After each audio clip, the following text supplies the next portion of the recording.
Donc, après avoir présenté les états de la matière, solide, liquide, gaz, eh bien, je vous présente les changements d'état, qui est la deuxième partie du titre.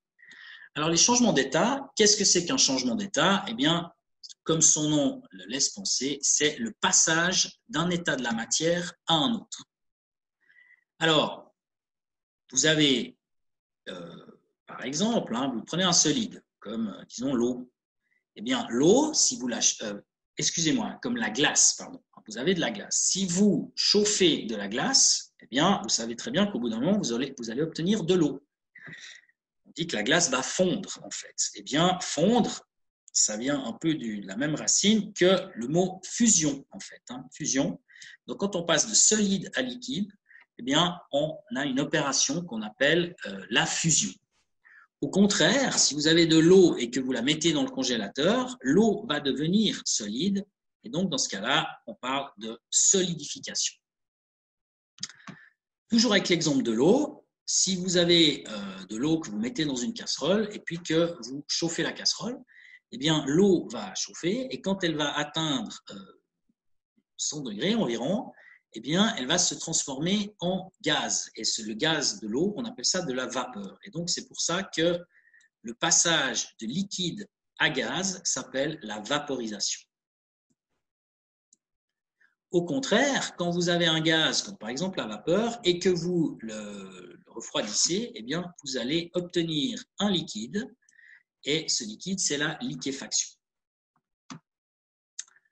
Alors, il est possible, mais ça on n'étudiera jamais, je vous le dis tout de suite, c'est pour ça que je vais changer de couleur en fait. Il est possible, dans certaines conditions, mais qui ne sont pas les conditions naturelles, on va dire, c'est-à-dire pression atmosphérique ou température de l'ordre de 20 degrés, il faut des conditions de laboratoire bien particulières, eh bien il est possible de passer de solide à gaz. Ça s'appelle la sublimation. Et donc, il est aussi possible de passer de gaz à liquide, à solide, directement. Ça, c'est ce qu'on appelle la condensation. Alors là, il faut faire attention avec la condensation. Je vais en parler dans un tout petit moment. En général, quand on pense condensation, on pense au passage de gaz à liquide. C'est une erreur en réalité dans le langage courant. La condensation, c'est le passage de gaz à solide. Je précise encore une fois que ces deux transformations, ces deux changements d'état, condensation et sublimation, c'est-à-dire le passage de solide à gaz ou de gaz à solide sans passer par l'état liquide, ne se font pas pour l'eau, par exemple, dans des conditions standards de température standard aux alentours de 20 degrés et ni à la pression atmosphérique habituelle qu'on connaît. Donc, il faut des conditions bien particulières pour obtenir ces transformations. Alors, quelques remarques justement. La plus importante, et j'insiste tout de suite là-dessus, c'est que lorsque on procède à un changement d'état, eh bien, la température reste constante. Alors ça, on va le revoir tout à l'heure, vous allez le voir dans des problèmes, et puis on va le voir probablement dans un exemple tout à l'heure. Qu'est-ce que ça veut dire? Si par exemple, vous avez un morceau de glace, un glaçon que vous sortez du congélateur, il fait moins 18 degrés, disons, le glaçon. Vous le mettez dans un verre, donc le glaçon, au contact de l'air ambiant, disons 20 degrés, il va petit à petit fondre. Mais avant de fondre, il va passer de moins 18 degrés à moins 17 degrés, puis ensuite à moins 16, puis ensuite à moins 15, etc., moins 10, moins 5. Et quand il arrive à 0 degré, qui est la température de fusion de la glace en eau, eh bien, c'est à ce moment-là seulement qu'il va se transformer en eau. Donc, vous aurez un moment, une durée, en fait, un intervalle de temps, pendant lequel, en fait, vous aurez un peu de glace et un peu d'eau. Et puis, plus on attend, eh bien, plus la glace fond. Donc, moins il y a de glace, en fait. Donc, moins il y a de solide et plus il y a de liquide. Et ceci jusqu'à ce que toute la glace est fondue et qu'on n'ait que du liquide. Et en fait, ce que veut dire cette remarque, que la température reste constante lors d'un changement d'état, c'est que lorsque la glace commence à fondre, jusqu'à ce que la glace est complètement fondue, la température, elle reste la même. Elle reste celle de 0 degré. Dans le cas de l'eau, évidemment. Pour les autres substances, c'est différent.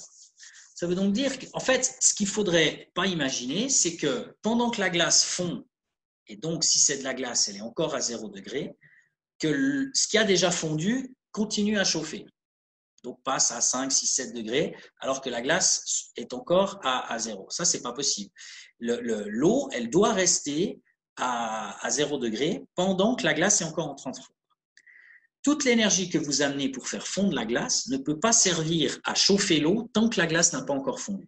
C'est pour ça que pendant un changement d'état, la température reste la même. Et c'est que quand toute la substance est passée d'un état à un autre, que là, la température, si on continue à lui apporter de l'énergie, elle peut changer. Deuxième remarque de la page, le changement d'état gazeux à solide est la condensation. Alors, on l'appelle aussi des fois la condensation solide, la déposition ou encore la sublimation inverse. Pourquoi la sublimation inverse? Eh bien, parce que justement, de solide à gaz, c'est la sublimation. Donc, dans le sens inverse, c'est la sublimation inverse. Le changement d'état gazeux à liquide, c'est-à-dire de gazeux à liquide, ça s'appelle la liquéfaction. Alors, cependant, on appelle aussi la condensation liquide. C'est ce que je vous ai dit tout à l'heure. Il y a une espèce d'abus de langage qui est de dire que le passage de gaz à liquide, eh bien, c'est ce qu'on appelle la condensation. Par exemple, quand il y a, je sais pas moi, quand il fait chaud, puis que tout d'un coup, il fait un peu plus froid. Ou par exemple, typiquement, voilà, vous ouvrez la porte du frigo. Si vous la laissez ouverte un peu longtemps, bah, vous allez voir sur les parois du frigo, par exemple, les choses un peu en verre qu'il y a dans le frigo, vous allez voir des petites gouttelettes d'eau. Eh bien, justement, c'est de la vapeur d'eau qui existe, en fait, qui est dans l'air, qui, au contact de l'air froid, justement, du frigo, va, comme on dit, se condenser. En fait, il s'agit d'une condensation liquide et qui, du point de vue purement scientifique, s'appelle en réalité la liquéfaction. Bon, je vous dis tout de suite, je ne suis pas trop à cheval sur ce genre de terminologie. Ce n'est pas très, très, très important. Est-ce qu'il y a déjà une question jusque-là?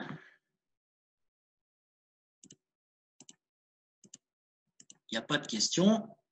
Donc, je continue avec le prochain transparent qui est très important parce que il y a possibilité d'avoir une confusion entre deux termes qui se ressemblent, un qui est l'évaporation et l'autre qui est la vaporisation. Alors, la vaporisation, on vient de voir ce que c'est 2 pages avant. La vaporisation, c'est le passage de liquide à gaz. Donc, typiquement, vous chauffez de l'eau dans une casserole, eh bien, cette eau, quand elle arrive à la température qu'on dit d'ébullition, donc c'est 100 degrés environ, eh bien, elle va se mettre à faire des bulles et donc elle va se transformer en gaz, c'est-à-dire en vapeur. Ça, c'est la vaporisation. Donc, en fait, le truc, c'est que la vaporisation, c'est un passage de liquide à gaz. Donc, ça veut dire que dans tout le liquide, vous aurez des cassures, des brisures de liaison. Et ça va donc le phénomène va s'effectuer dans tout le volume du liquide. Pas partout en même temps, bien entendu, mais pas forcément à la surface, pas forcément au fond de la casserole, pas forcément sur les côtés, un petit peu partout en même temps. Et ça se produit, cette vaporisation, uniquement à une température bien précise, qui est la température du changement d'état, qui pour l'eau est à 100 degrés. L'évaporation, maintenant, qu'est-ce que c'est? L'évaporation, ça n'est pas un changement d'état. Ça, c'est très important. En fait, l'évaporation, ça se produit à n'importe quelle température. Évidemment, plus la température est élevée, plus ce phénomène apparaît. Et en fait, qu'est-ce que c'est? Si vous mettez, vous avez peut-être déjà remarqué, si vous mettez un peu d'eau, par exemple, sur la table de la cuisine, vous renversez un petit peu d'eau, eh bien, si vous partez, une semaine, puis que vous revenez au bout d'une semaine, il n'y aura plus d'eau, en fait. Elle ne se sera pas évaporée, l'eau. Elle aura séché. Pourquoi elle aura séché? Parce qu'en fait, les atomes qui se trouvent proches de la surface, eh bien, ils ont quand même une certaine vitesse qui leur permet petit à petit de s'échapper du liquide. Alors, il y a très peu d'atomes qui s'échappent du liquide, mais sur une certaine durée, finalement, il y a tous les atomes qui s'échappent parce qu'ils sont proches de la surface. Donc, en fait, l'évaporation, c'est un phénomène qui se produit uniquement à la surface des liquides. Et donc, si ça dure assez longtemps, ça peut complètement faire disparaître une flaque d'eau, par exemple, typiquement. Mais il n'y a pas besoin que ça se produise à 100 degrés. Ça peut se produire à une température inférieure. Évidemment, l'effet sera plus marquant s'il fait 40 degrés en plein été que s'il fait 10 degrés en hiver. Y a-t-il une question là-dessus? Toujours pas de question.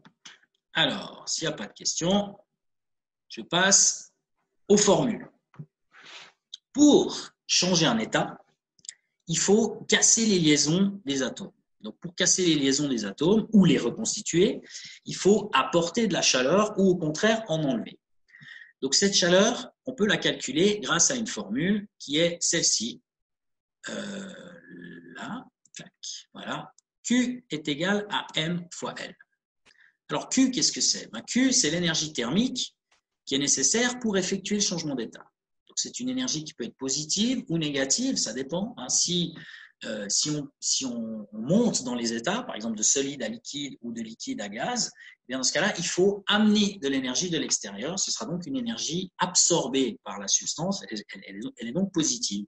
Si au contraire, on passe de vapeur à liquide ou de liquide à solide, dans ce cas-là, il faut enlever de l'énergie à la substance. Et donc, cette énergie, cette chaleur, elle est négative. Donc là, il faut quand même avoir une idée de quelle est la transition pour savoir si cette énergie elle est positive ou négative. Alors dans cette formule, on voit apparaître M et L. Alors M, et je pense que vous avez déjà compris ce que c'est, M c'est très souvent, et c'est le cas ici, la masse de la substance qui doit subir ce changement d'état. Donc ça se mesure évidemment en kilogrammes.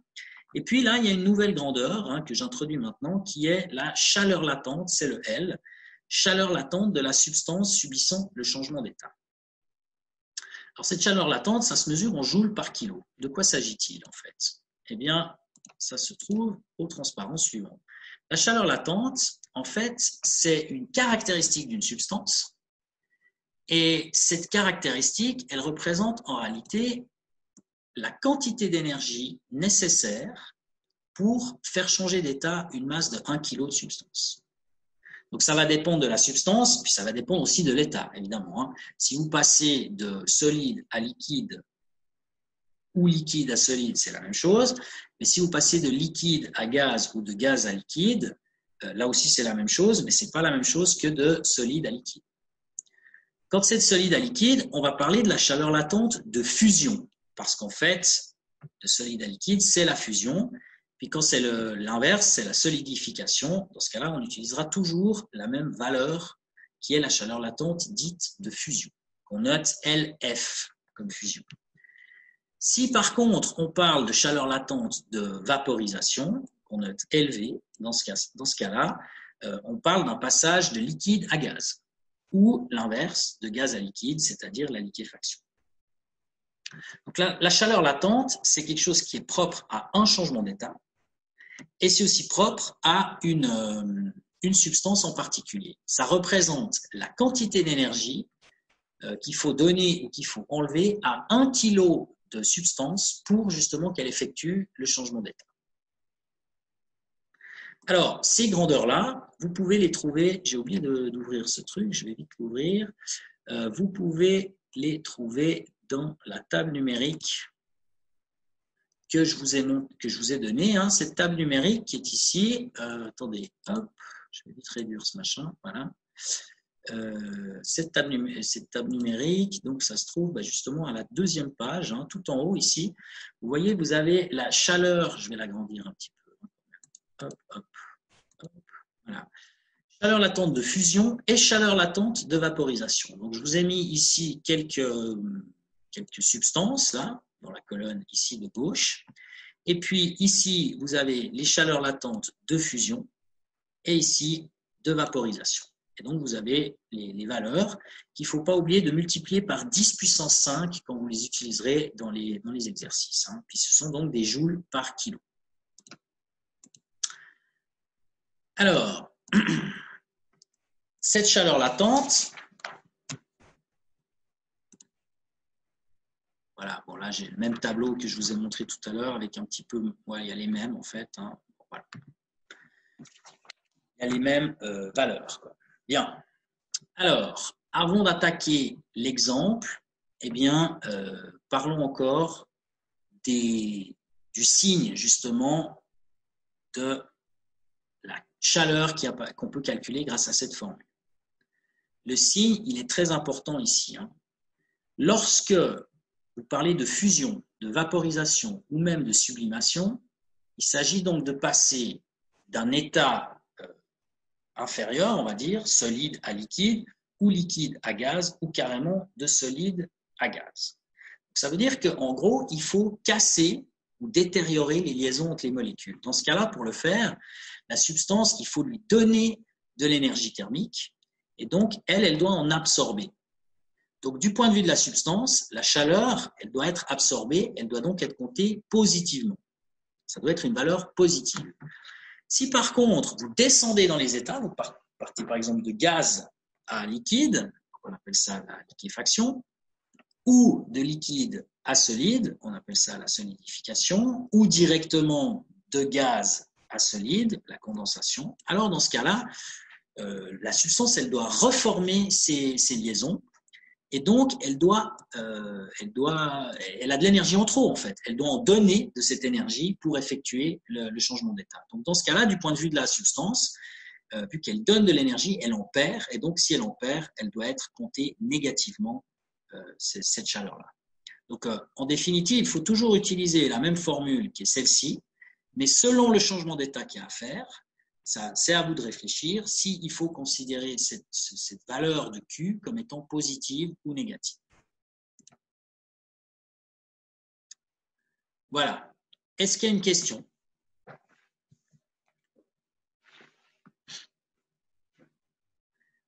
On dirait qu'il n'y a pas de question. Alors, s'il n'y a pas de question, eh bien, je vais vous parler d'un exemple ici, un petit exemple. Et puis ensuite, je pense que je vais m'arrêter pour aujourd'hui. Alors, le petit exemple, c'est l'exemple ici, que vous avez donc dans votre chapitre. Hein, ça se situe, si je me rappelle bien, c'est cette partie-là. Donc, c'est la page 19, en fait, hein, il me semble. Alors, hop, voilà. De quoi s'agit-il? Étudions le comportement d'un bloc de glace qui est à moins 20 degrés et qu'on met dans une casserole sur une plaque chauffante.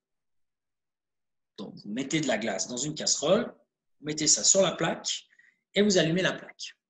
Qu'est-ce qui va se passer? Dans un premier temps, la température de la glace va augmenter. Donc, au début, elle est à moins 20, hein, au tout début, ici. Alors, je vais enlever ce machin. Si elle est à moins 20, eh bien, au début, elle augmente. Donc, elle passe de moins 20 à moins 19, moins 18, moins 17, moins 16, etc., etc., etc. Et donc, sa température augmente. Mais ça reste toujours de la glace. Donc, elle va augmenter jusqu'à 0 degré. Pourquoi 0? Parce que 0, c'est la température de fusion de la glace. Donc, à 0 degré, eh bien, la glace, elle va commencer à fondre et à se transformer en eau. Tant qu'il y a de la glace et de l'eau, évidemment, la température reste à 0 degré, c'est ce que je vous ai dit tout à l'heure. La glace, elle reste à 0 degré, là elle fond. L'eau, pendant ce temps, ne va pas augmenter sa température. Toute l'énergie qui est fournie par la plaque chauffante à la casserole va être utilisée pour faire casser les liaisons de la glace et non pas pour faire augmenter la température de l'eau. Alors, une fois que toute la glace a fondu, c'est le point numéro 3, eh bien, la température de l'eau, elle est à 0. Et donc là, elle continue, cette eau, à recevoir de l'énergie.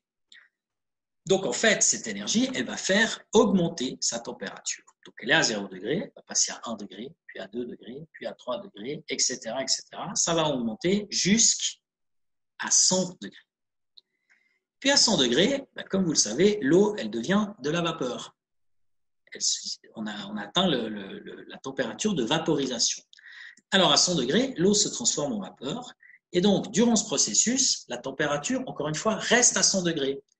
Parce que vous avez donc cette eau, en fait, qui est à 100 degrés et qui se transforme petit à petit en gaz, en vapeur. Et donc, le gaz, si on est avec une casserole, comme j'ai dit tout à l'heure, le gaz, il va partir et puis on le verra plus. Mais si on le garde par exemple, si on fait l'expérience dans un calorimètre, eh bien, le gaz, il va rester à une température de 100 degrés. Il n'y a pas de raison que le gaz absorbe de l'énergie alors que justement le liquide en a besoin pour se transformer en gaz. Eh bien ça, tout ce que je viens de vous dire, on peut le visualiser, on va dire, sur le graphique que vous avez donc dans votre cours, graphique qui représente la température ici sur l'axe vertical, température ici en fonction du temps sur l'axe horizontal.